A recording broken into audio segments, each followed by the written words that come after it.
শীতের ছোঁয়া লাগতেই পীরখালির খাড়িতে স্নান করতে ব্যস্ত বাঘের পরিবার।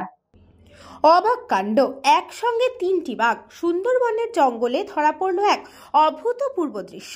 আসাম থেকে আসা অভিনন্দন রায়, কলকাতার ফটোগ্রাফার ফ্রান্সিস নায়েক এবং ঝড়খালির তন্ময় মণ্ডল, এই তিন সদস্যের একটি টিম এদিন ঝড়খালি ফেরিঘাট থেকে লঞ্চে করে সুন্দরবন ভ্রমণের উদ্দেশ্যে বেরিয়ে পড়েছিলেন। ঠিক দেউল ভাড়ানির কাছাকাছি পৌঁছতেই তাদের চোখে পড়ে এক বিরল মুহূর্ত, একসঙ্গে তিনটি রয়্যাল বেঙ্গল টাইগার। কিন্তু দৃশ্যটি শুধু বিরলই নয়, ছিল মনোমুগ্ধকর। তিনটি বাঘ আপন মনে খেলাধুলার মেজাজে খাড়ির ভিতর দিয়ে সাঁতার কাটতে কাটতে ধীরে ধীরে পারাপার হচ্ছিল।